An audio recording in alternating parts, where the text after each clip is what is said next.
We interrupt this program for a breaking news bulletin. Biomass-ive trees are tearing through downtown in pursuit of progress and a path to a more productive, more sustainable future. Our masked heroes can grow bigger, better, and faster than their wild-type counterparts. But how?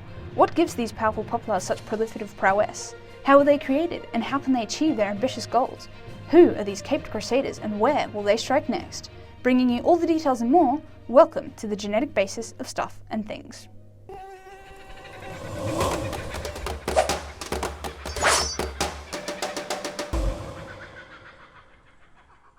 Today's coverage of the biomass-ive supertree starts at the very beginning. Genetic modification in its various forms has driven humanity's progress, from the ancients who selectively bred crops and livestock to increase productivity and taste, to modern scientists who can artificially edit specific genes, producing pest-resistant corn or bringing back the dinosaurs. Trees also play a vital role in humanity's relentless progress, from building shelters and lighting fires to paper, or inspiring the development of aspirin. As our need for trees changes and our desire for forestry products grows at an alarming rate, our old friends have struggled to keep up. Scientists have turned to genetic engineering to produce trees which can grow increased biomass at a faster rate. Unlike most hero origin stories, our protagonist isn't exposed to mutagenic chemicals from another dimension, or injected with a mysterious super serum. Instead, we must turn to the experts on tree growth, trees themselves. Only by understanding how trees grow normally can we learn to make them grow abnormally. Plant growth is mainly regulated by a family of hormones called gibberellins, which are involved in developmental processes including stem elongation, flowering, cell division, and expansion. Plants produce gibberellins through a complex biosynthetic pathway involving many enzymes and intermediates. By controlling the transcription of gibberellin biosynthesis genes, plants can control their levels of hormones in response to factors such as day length and nutrient availability. One enzyme, gibberellin 20 oxidase, stands out as a key regulatory point for the levels of gibberellins active in the plant. GA20 oxidase produces the immediate precursors to active gibberellins, before 3-beta-hydroxylase performs the final step, producing GA1 and GA4. Due to its regulatory role, GA20 oxidase makes an interesting target for genetic manipulation. Erickson and colleagues, who wanted to create biomass-ive supertrees, theorized that if they could increase GA20 oxidase levels, they could increase tree biomass and growth rate. To do so, the researchers decided to introduce extra copies of GA20 oxidase genes from the model organism Arabidopsis thaliana into heroic hybrid aspen, Populus tremula crossed with Populus tremuloides. In Arabidopsis, GA20 oxidase is encoded by a gene called ATGA20OX1, which exists at a single locus on chromosome 4. This gene includes 3 exons and 2 introns, coding for a protein 377 amino acid residues long.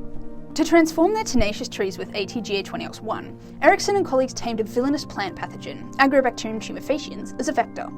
They took complementary DNA generated from Arabidopsis GA20 oxidase mRNA and inserted it into a modified TI plasmid from Agrobacterium, which lacked tumor-inducing genes, but included regions of transfer DNA, allowing the GA20 oxidase gene to be integrated into the hybrid aspen. They also included a cauliflower mosaic 35S promoter, which causes constitutive expression in plants.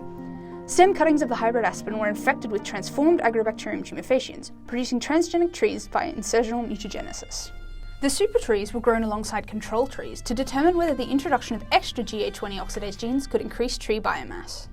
Transgenic trees had 22 to 24 times higher active gibberellin levels than their wild-type or civilian counterparts.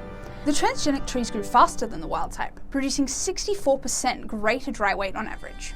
The length of cells in the stems were unchanged, however the transgenic aspen had up to 55% more cells than the wild-type, indicating significant gibberellin-mediated growth had occurred.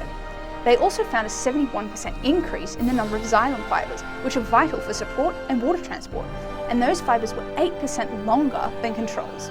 In some transgenic lines, Agrobacterium tumefaciens inserted more than 1 copy of ATGA20OX1. The supertrees that grew the biggest had 3 copies. The journey to becoming a hero is not without risk. Insertional mutagenesis using Agrobacterium tumefaciens is a random process. Often, integration of ATGA20OX1 disrupted genes vital for survival.